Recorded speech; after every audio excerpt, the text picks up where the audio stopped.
Berdoa tidak perlu diikuti ya.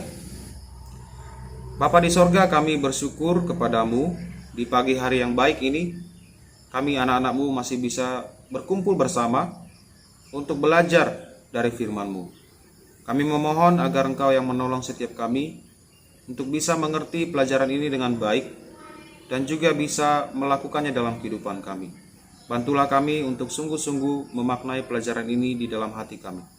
Bantu juga untuk kami sekalian agar kami memiliki pemahaman yang baik tentang keselamatan di dalam Tuhan Yesus.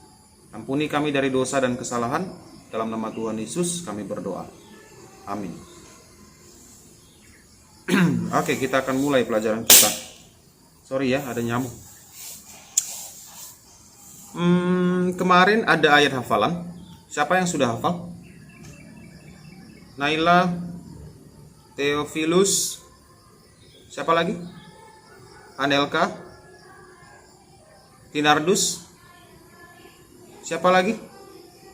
Samuel. Oke, kita mulai dari Naila, silakan.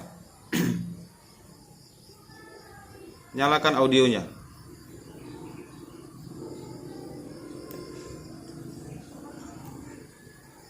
Mazmur 146 ayat 5.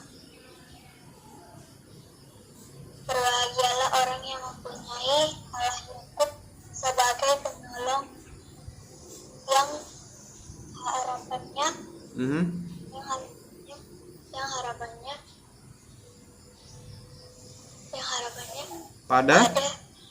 pada Tuhan Allah. Allahnya. Oke, good. Lanjut. Theophilus.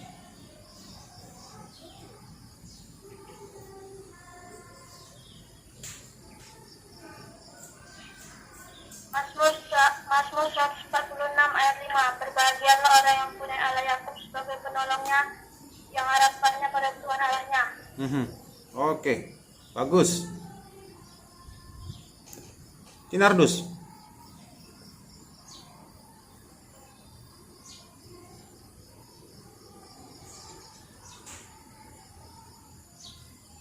Silakan. Mazmur 146 ayat 5. Berbahagialah orang yang mempunyai Allah Yakub sebagai penolongnya, yang harapannya kepada Tuhan Allahnya. Oke, good. Samuel.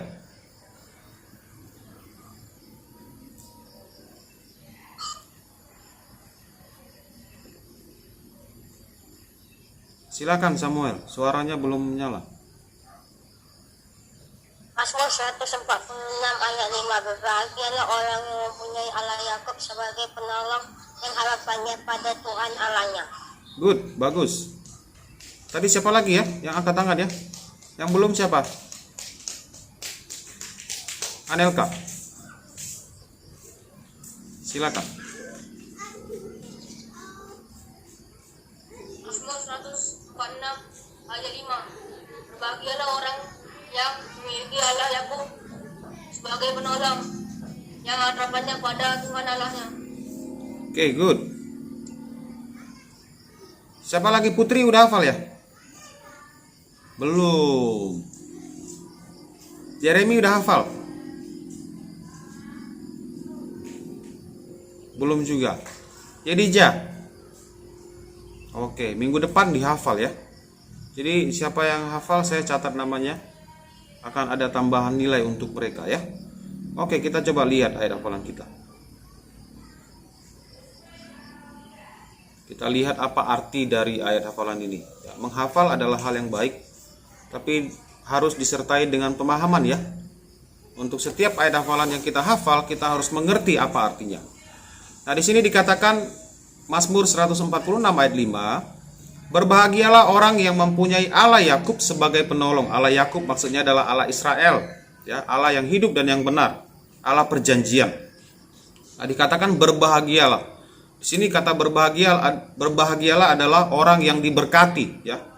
Terberkatilah orang yang mempunyai Allah Yakub, Allah Israel, Allah yang hidup, Allah yang benar. Kenapa? Sebagai penolong dikatakan di sini, berbahagialah orang yang mempunyai Allah Yakub sebagai penolong, yang harapannya pada Tuhan Allahnya. Kenapa? Karena Tuhan Allah ini adalah yang hidup dan yang benar. Dia betul-betul bisa menolong kita, ya. Dan juga Tuhan Allah yang selalu memegang janjinya, ya. Dia adalah Allah perjanjian kepada Abraham, Ishak, dan Yakub. Jadi perjanjiannya itu tidak pernah dilupakan sama sekali. Allah yang selalu memegang janjinya. Jadi kita dikatakan di sini berbahagia, diberkatilah, benar sekali, karena Tuhan yang kita percayai adalah Tuhan yang setia, tidak pernah meninggalkan kita, tidak pernah berbohong, tidak pernah melakukan hal yang jahat kepada kita.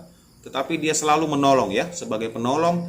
Dan kalau kita berharap kepadanya, maka kita adalah orang-orang yang berbahagia, orang-orang yang diberkati Tuhan.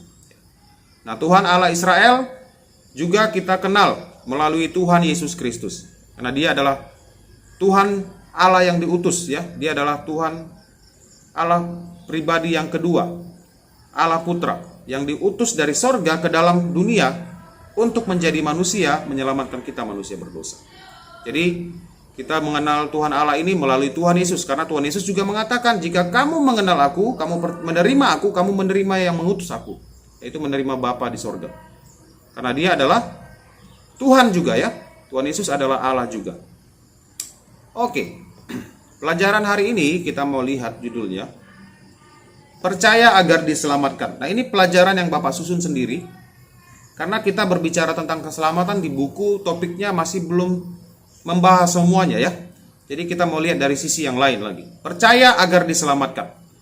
Oke, sebelum kita mulai, kita masuk ke pelajarannya. Saya mau tanya dulu. Bapak mau tanya dulu kepada kalian. Kita kan selalu bilang, bukan kita sebenarnya, Alkitab selalu berkata, barang siapa yang percaya akan diselamatkan. Diselamatkan artinya masuk ke surga. Bagaimana caranya? Hanya percaya saja bisa selamat? Ayo, siapa yang kira-kira bisa jawab? Bagaimana caranya dengan percaya saja bisa masuk surga? Semua orang bisa percaya, kan? Semua orang bisa bilang, aku percaya Yesus. Oke, aku masuk surga. Kamu percaya Yesus? Iya, percaya, masuk surga. Kamu percaya Yesus? Percaya, masuk surga. Semua orang bisa bicara seperti itu. Tapi percaya yang seperti apa yang dimaksud di sini? Ada yang mau coba kasih jawaban? Theophilus. Coba nyalakan audionya. Theophilus percaya Tuhan Yesus? Percaya. Theophilus percaya tidak kalau kita percaya sungguh-sungguh kepada Tuhan Yesus bisa masuk surga? Saya. Bagaimana caranya, Theophilus? Karena Tuhan Yesus pintu satu-satunya masuk surga. Kenapa? Karena Tuhan Yesus, ulang. Karena Tuhan Yesus satu-satunya pintu untuk masuk surga. Pintu untuk ke surga satu-satunya. Oke, Tuhan Yesus katakan, akulah pintu, ya. Dia juga katakan di dalam kitab Yohanes, Dia adalah pintu. Barang siapa yang melewati Dia bisa masuk ke dalam kehidupan kekal, surga. Oke. Tapi bagaimana percaya yang seperti apa ini yang dimaksud? Yedija, nyalakan audiomu. Percaya yang seperti apa? Semua orang bisa percaya, bisa bilang aku percaya Yesus, tapi aku juga percaya Tuhan yang lain selain Yesus. Aku percaya semua Tuhan itu benar. Apakah mereka juga bisa masuk surga?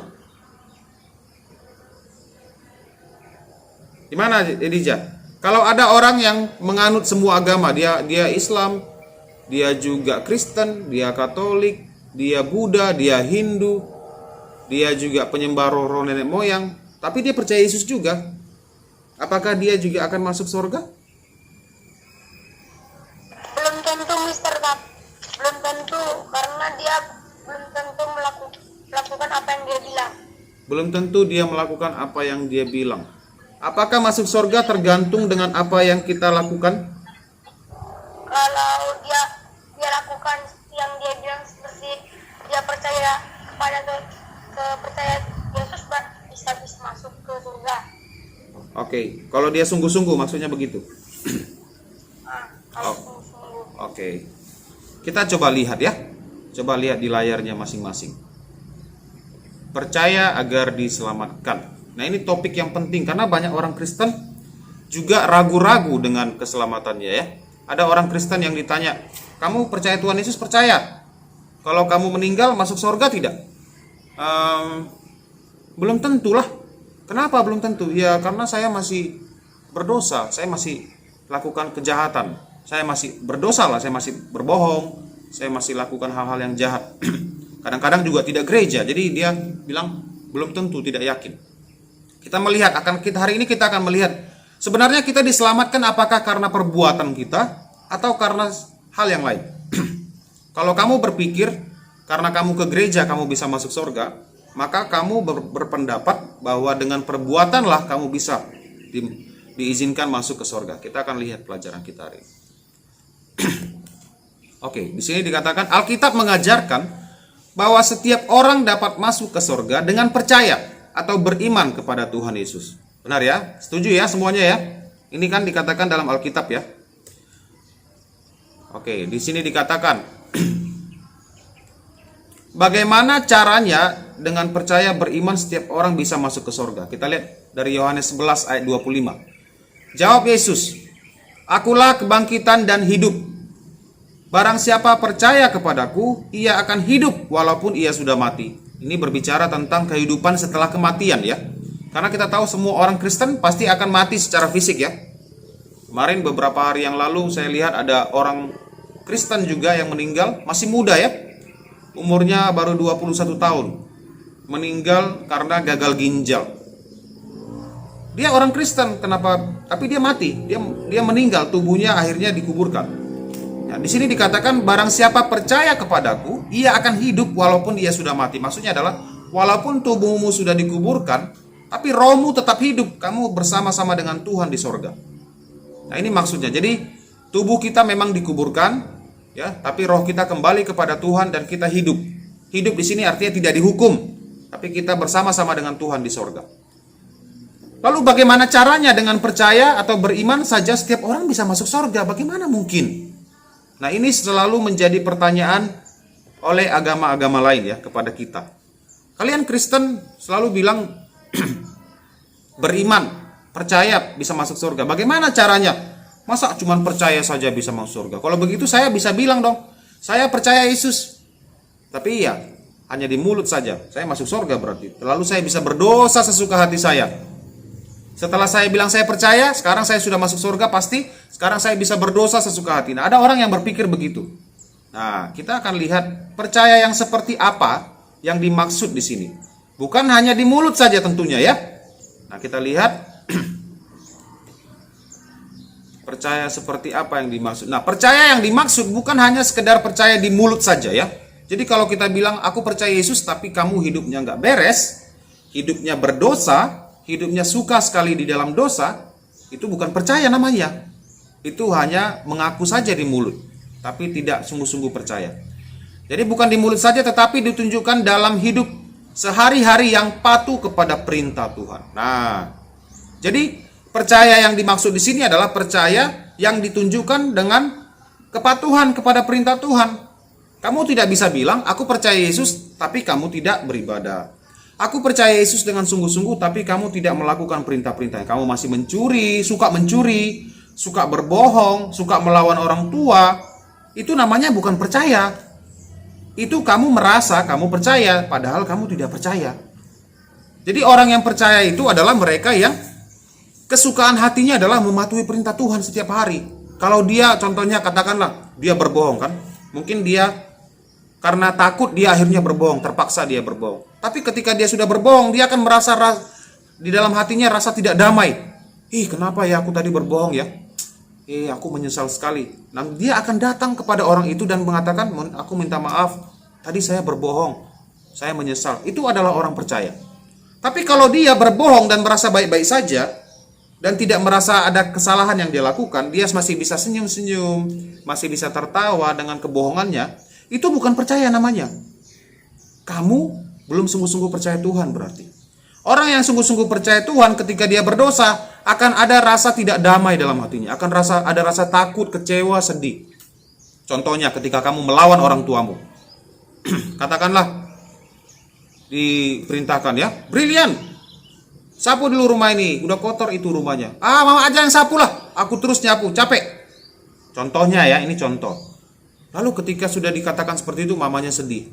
Akhirnya mamanya yang sapu. Lalu Brilian lihat dari kamarnya. Ih, kenapa ya aku tadi ngomong begitu sama mama saya ya? Kok saya bicaranya tidak sopan sekali? Ada rasa penyesalan dalam dirimu. Kamu merasa tidak tenang, kamu merasa sedih. Nah, itu tanda-tanda kamu percaya Tuhan. Kamu akan datang kepada mamamu, "Ma, minta maaf ya. Tadi aku marah. Bicara dengan suara yang keras, melawan, tidak mau disuruh. Aku minta maaf. Aku menyesal." Itu adalah orang yang percaya. Tanda-tandanya ya. Tanda-tanda kalau kamu percaya Tuhan. Tapi kalau kamu tidak merasa bersalah, kamu masih bisa tertawa dan kamu tidak mau minta maaf, kamu masih yakin itu adalah hal yang benar kamu lakukan, dan kamu bangga ceritakan ke teman-teman kamu, "Iya, semalam mamaku aku lawan loh. Dia suruh aku sapu rumah, aku tak mau sapu rumah." Jadi akhirnya dia yang sapu sendiri. Kalau kamu merasa bangga dengan dosa itu, maka kemungkinan kamu tidak percaya dengan sungguh-sungguh. Nah, itu maksudnya ya. Jadi ketika kita katakan percaya kepada Tuhan Yesus, kita tunjukkan dalam kehidupan sehari-hari patuh kepada perintahnya. Oke, kita lanjut. Jadi percaya yang dimaksud bukan percaya di mulut saja, tapi ditunjukkan dalam kepatuhan kepada perintah Tuhan. Lanjut. Nah, di sini dikatakan dalam Yakobus 2 ayat 26, "Sebab seperti tubuh tanpa roh adalah mati, demikian jugalah iman tanpa perbuatan, perbuatan adalah mati."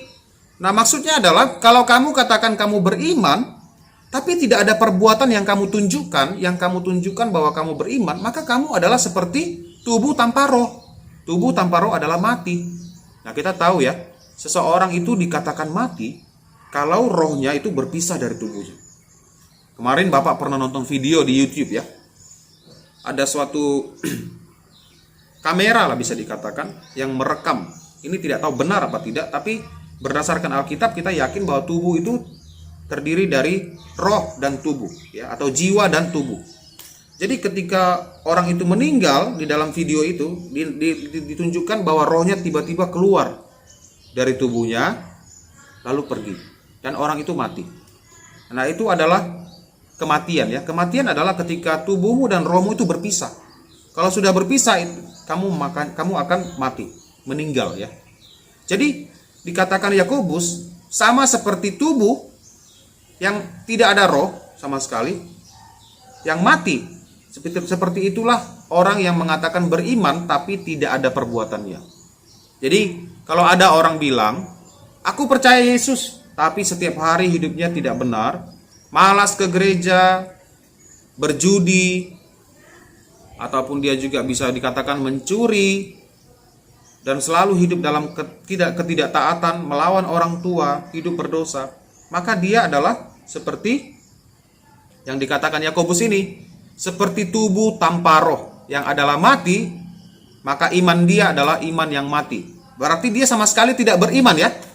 Nah, imannya sama sekali tidak ada, hanya di mulut saja. Nah, sampai di sini paham ya? Oke, kita lanjut. Nah, akan tetapi kita dapat masuk ke sorga hanya karena percaya atau beriman kepada Yesus, kepada Tuhan Yesus, bukan karena berbuat baik atau amal ya. Kita harus tahu bahwa kita masuk ke sorga bukan karena berbuat baik. Bukan karena kita baik kita masuk sorga, bukan. Kita semua manusia berdosa. Alkitab katakan Roma 3 ayat 23, semua manusia telah berdosa dan telah kehilangan kemuliaan Allah. Tidak ada satu orang pun yang benar di dunia ini. Semuanya berdosa. Dosa dari Adam dan Hawa kita warisi. Kita juga melakukan dosa sesuka hati kita. Kita berdosa dengan sengaja. Nah, jadi kalau kita bicara karena kita baik masuk surga, itu salah ya. Kita masuk surga bukan karena kita baik, tapi karena Tuhan yang baik. Tuhan Yesus yang baik, yang mau menyelamatkan kita. Kita tidak baik sama sekali. Nah, kita lihat di dalam Galatia 3 ayat 11, tidak ada orang yang dibenarkan di hadapan Allah karena melakukan hukum Taurat. Adalah jelas karena orang yang benar akan hidup oleh iman. Nah, di sini dijelaskan kepada kita bahwa tidak ada orang yang dibenarkan di sini adalah dianggap suci, dianggap tidak berdosa, dianggap layak masuk ke surga di hadapan Tuhan karena melakukan hukum Taurat. Artinya kamu melakukan perbuatan-perbuatan baik. Hukum Taurat di sini merujuk kepada 10 perintah Tuhan. Mulai dari akulah Tuhan Allahmu, tidak boleh ada Allah lain kecuali aku. Jangan menyembah bagimu patung yang menyerupai apapun. Lalu kemudian semua perintah itu sampai perintah yang ke-10. Nah, kita masuk surga bukan karena lakukan itu ya. Tapi dikatakan di sini orang benar akan hidup oleh iman. Dengan kata lain, orang itu dibenarkan karena iman. Iman percaya kepada Tuhan. Kita percaya beriman sungguh-sungguh kepada Tuhan, makanya kita bisa masuk surga. Jadi bukan karena kita berbuat baik. Makanya ketika ada orang yang ditanyakan, kamu Kristen? Iya, Kristen. Kalau meninggal malam ini kira-kira masuk surga tidak? Ah, tidak yakin. Kenapa? Ya, karena saya masih berdosa. Nah, orang ini masih berpikir kalau dia masuk ke surga karena perbuatan. Itu salah. Kita masuk ke surga bukan karena perbuatan baik, tapi karena iman kepada Tuhan Yesus. Iman yang sungguh-sungguh, aku percaya Tuhan bahwa Engkau telah mati di kayu salib untuk dosa-dosa saya. Dan kepercayaan saya ini saya tunjukkan dengan kepatuhan akan perintah Tuhan. Itulah namanya iman. Iman semuanya itu adalah murni perbuatan Tuhan, bukan perbuatan manusia. Makanya dikatakan dalam Efesus 2 ayat 8 sampai 9, oleh karena kasih karunia kamu diselamatkan oleh iman. Jangan ada orang yang memegahkan diri. Jangan ada orang berbangga hati, oh aku masuk surga karena aku baik. Bukan. Kamu masuk surga bukan karena kamu baik, tapi karena Tuhan Yesus baik. Dia yang mau menyelamatkan kita dari hukuman di neraka. Itulah namanya iman ya. Oke, kita lanjut lagi, sebentar lagi selesai ya. Kita lihat. Jadi kita diselamatkan oleh karena iman ya, dibenarkan. Dibenarkan artinya dianggap tidak berdosa sama sekali oleh Tuhan. Oleh karena iman di dalam Tuhan Yesus. Oke, lanjut. Nah, di dalam ini Roma 5 ayat 9 dikatakan, lebih-lebih karena kita sekarang telah dibenarkan oleh darahnya, darah Tuhan Yesus, kita pasti, nah dikatakan di sini pasti, tidak mungkin tidak, pasti akan diselamatkan dari murka Allah. Jadi kita dibenarkan bagaimana caranya dosa-dosa kita dihapuskan oleh darah Tuhan Yesus. Makanya dia mati di kayu salib, mengorbankan dirinya, darahnya tercurah di kayu salib untuk menyelamatkan kita.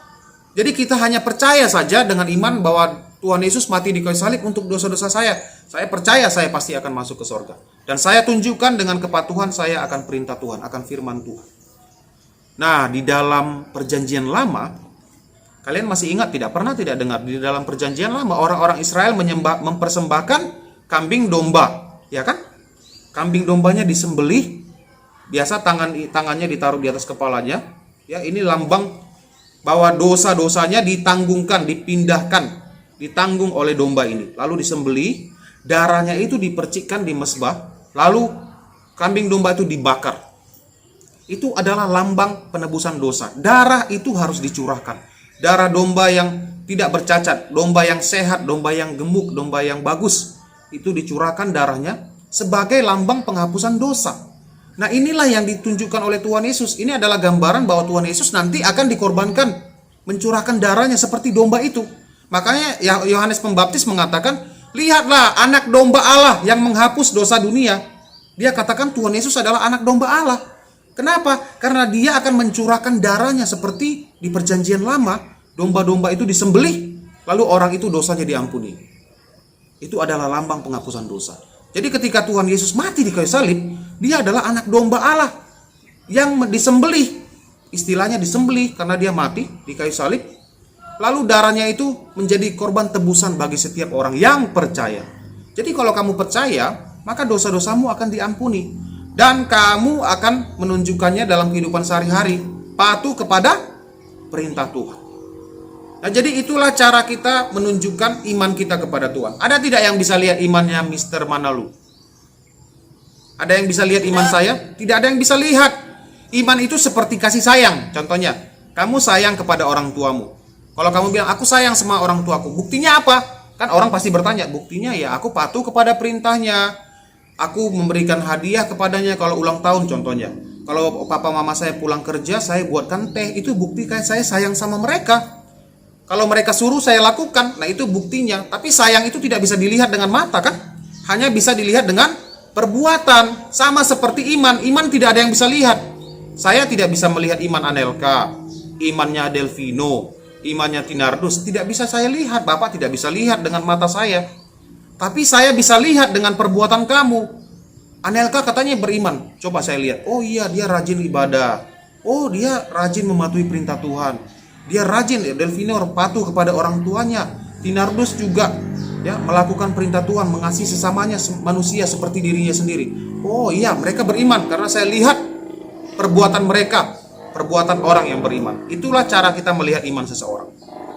Jadi iman tidak bisa dilihat dengan mata sendiri, tapi bisa dilihat dari perbuatan. Tapi yang menyelamatkan kita bukan perbuatan ya, tapi tetap iman kepada Tuhan. Oke, Bapak harap kalian bisa paham ya. Ini hal yang harus kalian pahami sebagai anak-anak Tuhan. Oke, lanjut.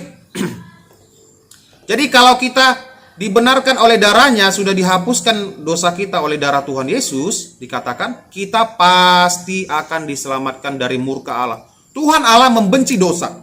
Setiap dosa harus dihukum. Siapapun yang berdosa harus menanggung hukuman dosa. Upah dosa ialah apa upah dosa? Roma 6 ayat 23. Upah dosa ialah maut, kematian. Nah, maut itu di situ digambarkan adalah penghukuman kekal di neraka. Kematian kekal di neraka, dihukum selama-lamanya. Digambarkan itu murka Allah. Murka ini bukan sekedar marah ya. Murka itu adalah kemarahan yang sangat besar sekali, sangat berapi-api kepada dosa, kepada mereka yang berdosa.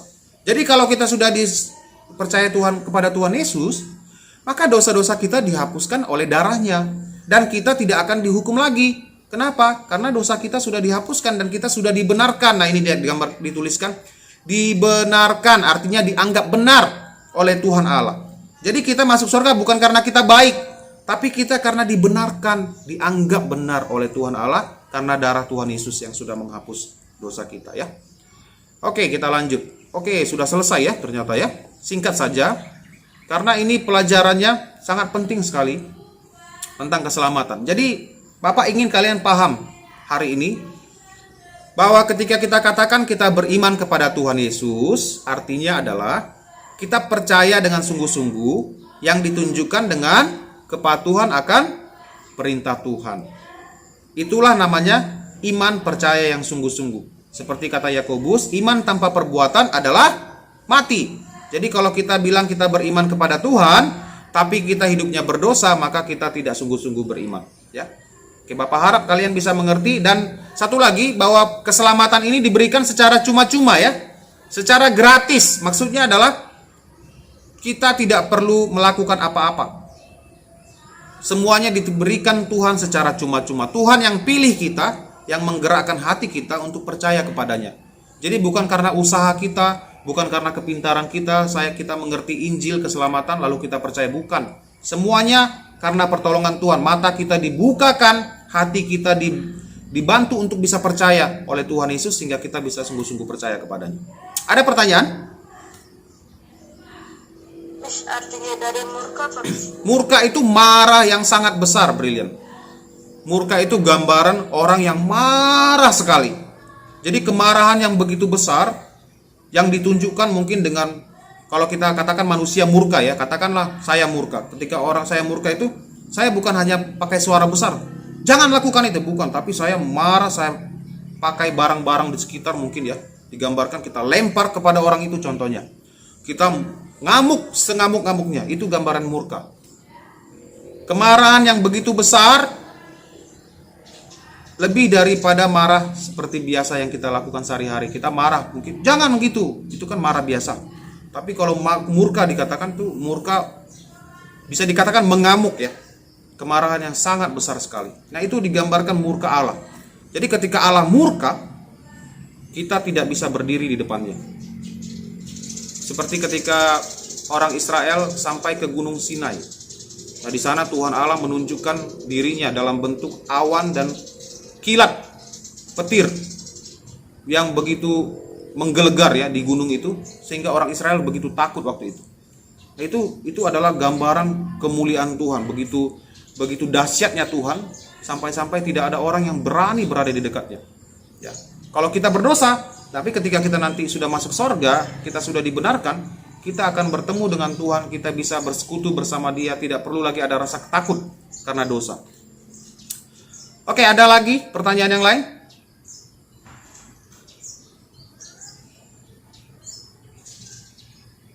Tidak ada jelas? Oke, Bapak mau bertanya kalau begitu ya.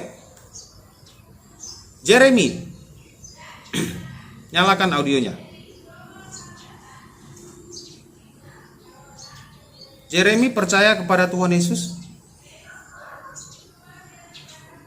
Saya Percaya. Jeremy percaya kalau Jeremy akan masuk ke surga nantinya? tidak, Kenapa? karena berdosa. Karena berdosa. Oke, Bapak jelaskan kembali Jeremy. Tadi sudah dijelaskan ya. Kita masuk ke surga bukan karena kita baik. Kalau kita lihat diri kita sendiri, kita tidak layak masuk surga. Bapak sendiri kalau lihat diri saya pun tidak akan layak ke sana. Karena standar masuk surga kamu harus benar-benar suci 100%. Tidak boleh 99,99%, tidak boleh. Harus 100%. Lalu bagaimana saya bisa masuk ke surga? Kalau saya waktu kecil saja sudah berdosa, saya sudah melawan orang tua, berbohong. Dulu saya tidak pernah gereja sama sekali, tidak pernah beribadah. Saya sudah melanggar perintah Tuhan, bagaimana saya bisa masuk surga? Nah, tapi karena saya percaya kepada Tuhan Yesus, saya mengakui dosa-dosa saya bertobat. Lalu saya percaya kepada dengan sungguh-sungguh, saya tunjukkan dengan kepatuhan akan perintahnya, maka sekarang saya yakin saya masuk surga. Bukan karena saya baik, tapi karena Tuhan Yesus yang baik, yang menolong saya untuk hidup dengan benar. Dan saya beriman kepadanya dengan sungguh-sungguh. Makanya saya percaya kalau saya mati, saya akan masuk ke surga. Nah begitu Jeremia, jangan lagi memiliki pemahaman masuk ke surga itu karena kita baik ya, tapi karena Tuhan yang baik. Yedija, nyalakan audionya. Yedija percaya pada Tuhan Yesus? Kalau Yedija meninggal, seandainya meninggal malam nanti, apakah Yedija akan masuk ke surga? Belum tentu Mister, karena aku masih tahu kalau aku kurang percaya tentu. Kenapa kurang percaya? Kayak aku belum melakukan kita belum yang dilakukan, belum semua yang dilakukan dan belum tuntas. Oke, sama seperti Jeremy kurang lebih. Nah, kalau kita percaya kepada Tuhan Yesus, tentu saja kadang-kadang kita berdosa. Kadang-kadang kita jatuh ke dalam dosa. Contohnya, ketika hari Minggu datang, kita harus beribadah gereja kan? Kita mungkin malas ke gereja, akhirnya kita tidak ibadah. Itu dosa namanya. Tapi kalau kita sudah sungguh-sungguh percaya kepada Tuhan Yesus, kita akan datang kepadanya dan berdoa minta ampun. Tuhan, ampuni saya, tadi saya tidak ibadah. Ada pengampunan yang diberikan oleh Tuhan. Jadi bukan berarti dosa itu ditumpuk-tumpuk, nanti akhirnya kita tidak layak masuk surga. Bukan. Setiap kali kita berdosa, kita berdoa sungguh-sungguh minta ampun dan bertobat, tidak mau lagi lakukan itu, Tuhan akan ampuni. Makanya kita diperbarui setiap hari dengan pertolongan Roh Kudus. Kita diperbarui setiap hari. Kalau kita berdosa, kita minta ampun, dosa kita disucikan, diampuni. Kapan saja. Tapi bukan dosa yang direncanakan ya. Contohnya, minggu depan aku tidak mau gereja lah, lalu aku akan berdoa, Tuhan ampuni saya tidak gereja. Dosa ini bukan direncanakan. Tapi betul-betul kamu sudah berjuang, sudah berusaha untuk tidak lakukan, tapi ternyata kamu masih jatuh juga. Kamu berdoa, mohon ampun, menyesalinya sungguh-sungguh. Kamu akan diampuni. Dan kamu akan memiliki hubungan yang baik dengan Tuhan kembali. Jadi kalau berdosa, berdoa, kita diampuni. Setiap kali kita berdosa, kita berdoa, Tuhan ampuni. Bisa paham? Jadi kita betul-betul akan disucikan dari segala dosa, dari segala pelanggaran. Theophilus, nyalakan audionya. Theophilus percaya kepada Tuhan Yesus dengan sungguh-sungguh? Percaya. Oke. Theophilus yakin akan masuk ke surga? Yakin. Yakin. Oke, puji Tuhan ya. Jadi harus ada keyakinan dalam diri kita, saya akan masuk surga. Bukan karena kita sombong ya, beda ya. Ini adalah janji Tuhan. Tuhan berjanji bahwa kita akan masuk ke surga, itu janjinya. Jadi kita akan masuk ke surga karena janji Tuhan. Barang siapa percaya kepadaku, dia akan memperoleh hidup yang kekal. Dia akan hidup sekalipun dia mati. Artinya secara fisik kita mati dan dikuburkan, tapi kita akan bersama Tuhan. Roh kita akan bersama dengan Tuhan di surga. Jadi ini janji Tuhan, bukan karena kita sombong. Sok kali ya. Sombong sekali, kok dia yakin sekali masuk surga. Bukan. Tapi Tuhan yang janji. Tuhan tidak pernah bohong. Apakah kalian percaya Tuhan bisa bohong? Tidak, Tuhan tidak pernah berbohong. Kalau Tuhan katakan dengan percaya kamu masuk ke sorga, maka kita akan ke sorga kalau kita sungguh-sungguh percaya. Nah, Bapak harap kalian bisa mengerti pelajaran ini dengan baik. Nanti Bapak kirim catatannya, silakan dicatat ya. Baik-baik di catatannya. Hari ini tidak ada tugas. Bapak akan kasih tugas nanti kalau diperlukan sesuai dengan tema dan pelajaran kita ya, supaya kalian bisa mendalami pelajaran itu dengan baik. Oke, kita mau berdoa sekarang. Kita mau berdoa.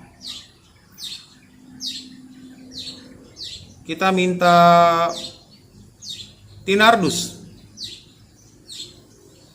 pimpin kita dalam doa. Silakan. Mari teman-teman kita berdoa. Bapa yang baik, kami suruh belajar agama, berkatilah kami dan guru-guru kami, supaya Tuhan selalu dan nama Tuhan Yesus kami berdoa. Amin. Amin. Oke, baik. Pelajaran kita sampai di sini. Sampai jumpa kembali minggu depan kalau Tuhan Yesus berkenan. Tuhan Yesus memberkati. Bye-bye.